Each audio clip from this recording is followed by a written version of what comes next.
السلام عليكم ورحمة الله وبركاته. منورين يا اخواتي، اتمنى لكم مشاهدة ممتعة ان شاء الله. يا رب الفيديو يعجبكم، واللي مشتركش في القناة يشترك في القناة ووصلونا ل1000 مشترك، واللي مشترك في القناة يدوس زر اللايك ويسيب لنا تعليقه الجميل، وكل عام وانتم بخير. يلا بينا من غير ما اطول عليك نبدا ملخص فيلمنا النهارده. بيبدا فيلمنا في بريطانيا مع الشاب ده اللي عنده 19 سنه اللي اسمه إريك، وهو نازل من عربيه الترحيلات وداخل السجن، وبعد ما يتم تفتيشه بشكل دقيق بيدخل لاوضه عشان يلبس لبس السجن، وبعد ما بيخلص بيروح مع الحارس للزنزانه اللي هيقضي فيها فتره عقوبته. وفي الزنزانه بيدخل إريك في حاله انهيار وبيكون متوتر لانه اول مره في حياته يتسجن، لكنه بعد شويه بيهدى وبياخد مكنه الحلاقه وبيكسرها وبياخد منها الشفره المعدنيه اللي جواها، وبعدها بيسيح طرف فرشه الاسنان بتاعته باستخدام الولاعه اللي معاه وبيركب الشفره على الجزء اللي ساح، وبكده يبقى قدر انه يعمل سلاح يستخدمه في الطوارئ. وبعدها بيخبي السلاح اللي صنعه في اللمبه اللي في السقف عشان الحراس اللي بيفتشوا الزنزانه ما ياخدوش بالهم منه. وفي تاني يوم الصبح بيصحى إريك وبيعمل تمارينه الصباحيه لحد ما بيسمع صوت الحارس وهو بيقول ان جه ميعاد الفطار. فبيخرج إريك من الزنزانه وبيشوف ساعتها المسجون اللي محبوس في الزنزانه اللي قدامه وهو بيولع سيجاره، فبيطلب منه الولاعه لان الولاعه بتاعته باظت لما حرق بيها فرشه الاسنان، لكن المسجون بيرفض طلبه ده وبيسيبه وبيمشي. فبياخد إريك الطبق بتاعه وبيروح على مطعم السجن وهو زهقان، وهناك بيبدأ المسجون اللي مسؤول عن الأكل إنه يتريق عليه وبيطلب منه إنه يمشي من قدامه لأنه قرر إنه يحرمه من الفطار النهارده، لكن إريك بيرفض إنه يمشي وبيطلب منه بكل برود إنه يحط له الأكل بسرعة. فبيتعصب المسجون وبيقول له على رقم الزنزانة بتاعته وبيطلب من إريك إنه يجي له هناك ويتحدى في القتال. فبيشتمه ساعتها إريك وبيقول له على رقم الأوضة بتاعته وبيتحدى إنه يعدي حتى من قدامها. وبسبب المشاهدة الكلامية اللي حصلت دي بيتدخل الحراس وبياخدوا إريك بالأكل بتاعه وبيرجعوا على الزنزانة بسرعة قبل ما المشاهدة تتحول لخناقة. وفي الزنزانة بيخلص إريك فطار وبيقرر إنه ينزل لساحة السجن مع باقي المساجين عشان يشم هوا، وهناك بيقف لوحده وبيفضل مراقب كل اللي بيحصل حواليه. وبيلاحظ وقتها المسجون اللي مسؤول عن الأكل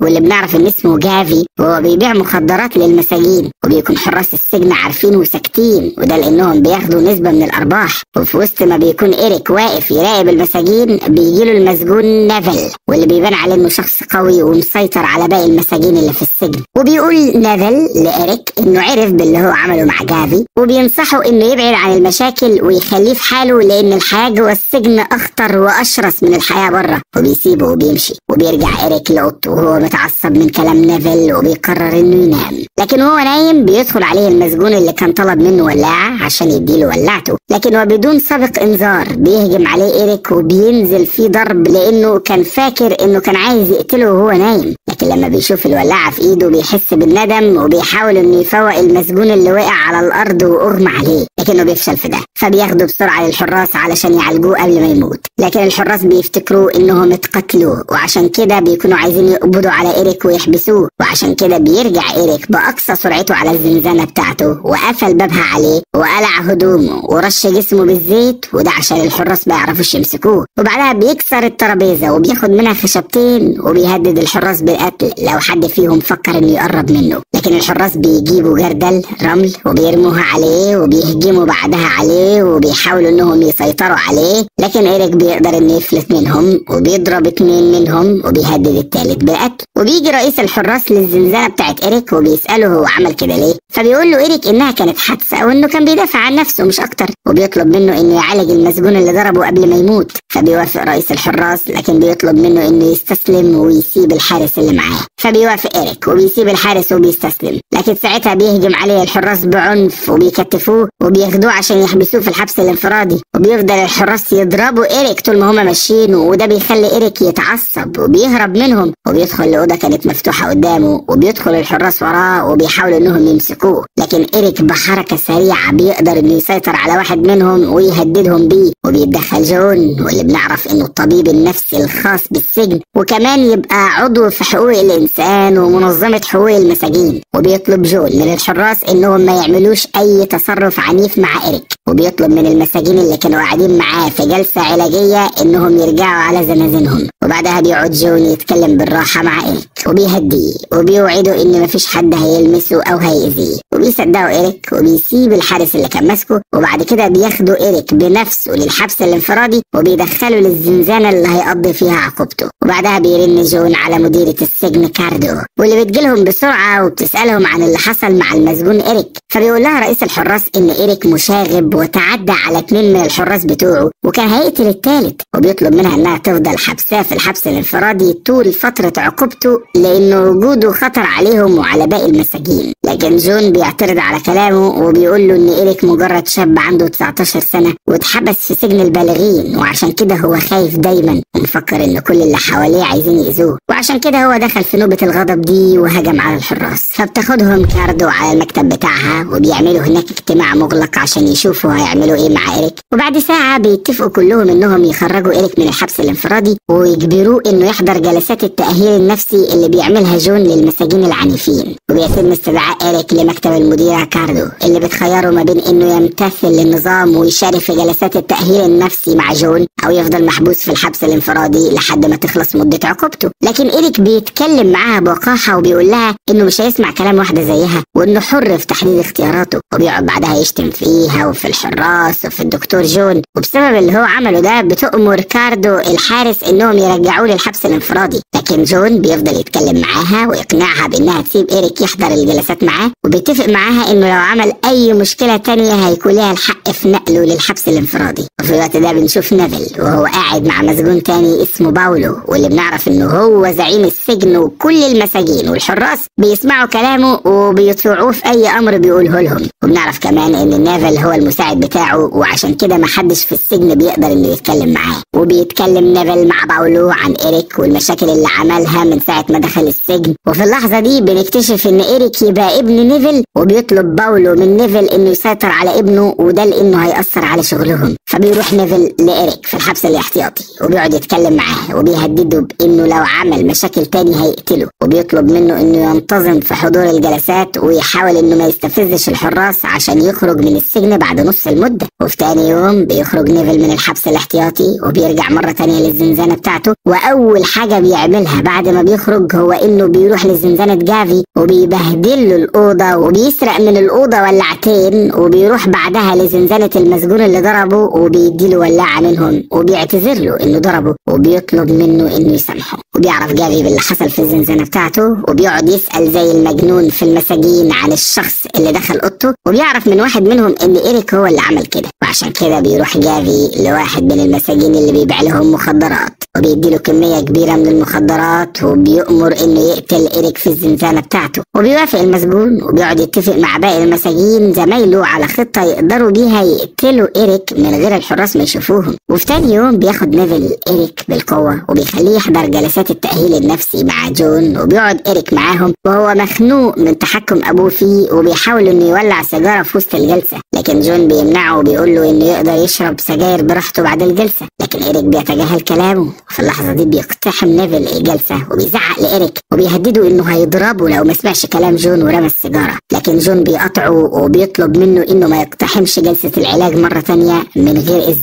فبيسمع نيفل الكلام وبيمشي من الأوضة بعد ما بياخد السيجارة من بق إريك، وبيطلب من الحارس انه يفضل يراقب ابنه. وساعتها بيتعصب إريك لما بيعرف انه والده حاطط عليه مراقبة وبيهجم على الحارس وبيهدده انه هيقتله لو بلغ عنه تاني، وبيسيب الجلسة وبيمشي وهو متعصب. وفي اللحظة دي بيطلب جون من المساجين اللي بيتعالجوا معاه انهم يراقبوا إريك ويساعدوه لو احتاج للمساعدة. وفي تاني يوم الصبح بيهجم مجموعة من المساجين المقنعين على إريك وبينزلوا فيه ضرب وبيحاولوا انهم يقتلوه، لكن بيشوفهم واحد من اللي بيحضروا جلسات التأهيل النفسي مع إريك، وبسرعة بيتدخل المسجون وبينقذ إريك منهم، وبيقدر إريك بمساعدته انه يخلص عليه. وبعدها بيروح إريك لزنزانة المسجون اللي انقذه وبيساله هو عمل كده ليه، فبيقول له ان جون طلب منهم انهم يحموه وبيطلب منه انه ينتظم معاهم في جلسات التاهيل النفسي لانها هتفرق معاه جامد. وفي تاني يوم بيروح جون لإيريك في الزنزانه وبيساله ساعتها إيريك هو ليه طلب من باقي المساجين اللي معاه انهم يحموه، فبيقول له جون انه شاف فيه نفسه وهو صغير. فبيفرح إيريك لانه شاف في جون ابوه اللي هجره هو وامه من وهو صغير، وبيقرر وقتها انه يحضر معاه جلسات التاهيل. وبتمر الايام وبينتظم إيريك في حضور جلسات التاهيل النفسي، وبيبدا مع الوقت انه يسيطر على غضبه وسلوكه العنيف، وكمان بيتصاحب على المساجين اللي بيحضروا معاه الجلسه وبيبدا يقضي اغلب اوقاته معاهم، وكمان بيروح معاهم الجيم عشان يحافظ على لياقته، وبيبدا كمان انه يتعلم الملاكمه عشان يخرج فيها طاقته وغضبه. وفي يوم وهو في الحمام بيستحمى بيهجم عليه واحد من المساجين وبيحاول انه يقتله، لكن إيريك بينجح في اخضاعه وبيساله مين اللي بعته. وفي البدايه بيرفض المسجون انه يعترف، لكن وبعد تعذيب وضرب من إيريك بيعترف المسجون وبيقول له ان جافي هو اللي بعته. وبيسمع إيريك الكلمتين دول وبيتعصب جدا وبيروح على زنزانته وبيجيب من هناك السلاح اللي كان مخبي في اللمبه وبيهجم بعدها على جافي وبيفضل يشرح فيه وبيساله بعدها هو بعت المساجين ليه عشان يقتلوه. فبيكذب عليه جافي وبيقول له ان الزعيم باولو هو اللي امره يخلص منه. فبيسيبه إيريك وبيروح على زنزانه باولو وبيهجم عليه عشان يقتله، لكن ابوه بيكون هناك وبيمنعه من ده. وبيساله ساعتها إيريك هو امر ليه جافي انه يقتله. فبيسيبه باولو وبيروح ينادي على جافي وبيساله لو استخدم اسمه عشان يخلص من إيريك. فبيعترف جافي بالحقيقه وبيقول له انه فعلا كذب وقال كده. فبيتعصب باولو وبيخيره ما بين انه ينتقل لسجن تاني او يموت هنا. فبيختار جافي انه ينتقل وبيسيبه وبيمشي وهو مرعوب وخايف. وبيقعد بعدها باولو مع إيريك وبيقول له ان الحياه جوه السجن مختلفه عن الحياه بره، وده لان المشاكل جوه السجن بتتحل بطريقه مختلفه. وبيطلب منه انه ما يعملش اي مشكله مع حد لانه كده بيأثر على شغله، وان اي حد يفكر انه يضايقه بعد كده يجي له بس وهو هيجيب له حقه منه. فبيقتنع إيريك بكلامه وبيوعده انه مش هيعمل مشاكل تاني ابدا. وبعد كده بيعرف جون من نيفل والد إيريك باللي إيريك عمله، فبيبدأ بعد كده يكثف الجلسات العلاجية لإيريك وبيعلمه طريقة جديدة للسيطرة على غضبه عن طريق التنفس السريع. وبيطلب من إيريك انه يعد 10 ثواني قبل ما يعمل اي تصرف او ينفعل، وده عشان يقدر يتحكم في انفعالاته. وفي يوم وفي اثناء حضوره لجلسة تأهيل بتيجي مديرة السجن كاردو ورئيس الحراس وبيعرفوا جون انه فشل في احتواء غضب إيريك، وده لان المسجون جافي يعرفهم بكل اللي حصل له على ايد إيريك. وبيحاول إيريك انه يفهمهم انه كان بيدافع عن نفسه، لكن رئيس الحراس بيقطعوه وبيطلب منه انه يمشي من جلسة التأهيل وبيحذره من حضورها مرة تانية. فبيوافق إيريك وبيمشي من قدامهم بكل هدوء. وفي تاني يوم وإيريك في طريقه لمطعم السجن عشان ياكل بيتفاجئ بوالده وهو جاي له وبيبدأ يلومه لان بسبب عدم سيطرته على انفعالاته انحرم من حضور جلسات التأهيل النفسي. فبيرد عليه إيريك بكل هدوء وبيشتمه وبيقول له انه مش هو الشخص المناسب عشان يجي ينصحه، وده لانه قضى اغلب وقته في السجن. وكمان بيعرفه انه عرف بالعلاقات الشاذة اللي هو بيعملها مع المساجين. فبيتعصب نيفل وبيضربه بالقلم، فبيخرج إيريك عن شعوره وبيضربه هو كمان في بطنه. وفجأة بيتطور الموضوع ما بينهم وبيدخل الاتنين في قتال شرس وعنيف. وعلى الرغم من ان نيفل كان قوي وكل المساجين بتخاف منه بسبب قوته، لكن بيقدر إيريك انه ينتصر عليه. وبيسيب نيفل إيريك وبيمشي وهو مصدوم ومش مصدق انه اتهزم على ايد ابنه، لكن إيريك مش بيسيبه، بيفضل يستفزه قدام باقي المساجين عشان نيفل يتعصب ويهجم عليه. لكن بيتدخل باولو وبيزعق لإيريك وبيطلب منه انه يرجع لزنزانته بهدوء، لكن إيريك بيتعصب عليه هو كمان وبيضربه وبيرميه على الارض. وبيقول بعدها بأعلى صوته قدام كل المساجين ان ده مصير اي شخص يقف قدامه. وبسبب اللي عمله ده بيخرج نيفل عن شعوره وبيهجم عليه وبيدخل الاتنين في قتال للمرة التانية لحد ما بيتدخل الحراس وبياخدوهم وبيدخلوهم هما الاتنين للحبس الانفرادي. وفي الحبس الانفرادي بيخرج نيفل عن شعوره وبيبدأ يشتم في الحراس وبينادي على رئيس الحراس بصوت عالي وبيأمره انه يخرجه من الحبس الانفرادي فورا. وبسبب صوته العالي ده بيضطر الحراس انهم يرشوه بالمية عشان يهدى ويبطل زعيق وشتيمة فيهم. ولما بيهدى نيفل بيبدأ ينادي على إيريك بصوت عالي عشان يطمن عليه، وده لانه بيكون خايف عليه من الحراس اللي لما بيتضايقوا من مسجون عنيف بيقتلوه في الحبس الانفرادي وبيظهروا الجريمة على انها حادثة انتحار عادية.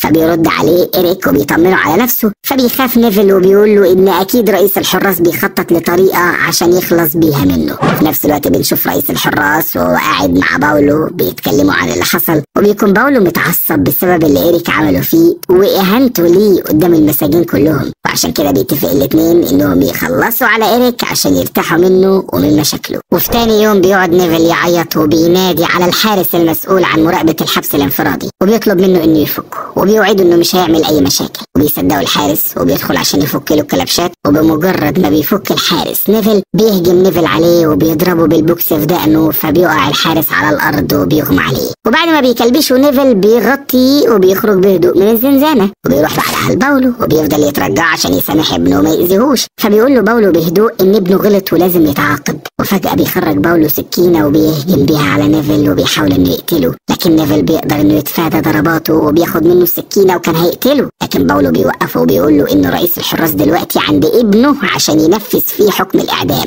فبيتعصب نيفل وبيفضل يطعنه بالسكينة لحد ما بيموته. وفي نفس الوقت بنشوف رئيس الحراس هو ورجالته وهما في الزنزانة بتاعت إيريك وبينزلوا في ضرب، وبعدها بيجهزوا له مشنقة في سقف الزنزانة وبيعلقوا الحبل في رقبته وبيسيبوه يموت. لكن بيظهر نيفل وبيخلص على الحراس وبيهدد رئيس الحراس انه هيقتله لو ما نزلش ابنه من على المشنقة. وبيسمع رئيس الحراس كلامه وبينزل نيفل من على المشنقة وبيسيبهم وبيخرج من الزنزانة بسرعة. وبيبلغ بعدها رئيس الحراس مديرة السجن كاردو ان إيريك حاول ينتحر لكنه لحقه في الوقت المناسب، وبيطلب منها انها تبعت له الفريق الطبي عشان يفحصوه. وفي تاني يوم بيصحى إيريك وبيلاقي نفسه في عيادة السجن، وبيجيله الحارس وبيعرفه ان والده عايز يشوفه قبل ما يتم نقل السجن تاني. فبيخرج إيريك بسرعة من العيادة وبيروح لأبوه بيحضنه لأنه أنقذه من الموت على آخر لحظة، وبيعتذر له على كل الحاجات اللي عملها فيه. فبيقول له نيفل إنه مش زعلان منه لكنه عايز منه وعد بإنه مش هيعمل مشاكل تاني. فبيوعده إيريك وبيقطع عهد على نفسه قدام أبوه إنه مش هيتعصب أو هيعمل أي مشاكل مع حد طول فترة إقامته في السجن. كده يبقى خلص فيلمنا النهاردة. لو عجبك ما تنساش تعمل لايك، تشترك في القناة وتفعل الجرس عشان توصلك كل ملخصاتنا اللي جاية. سلام.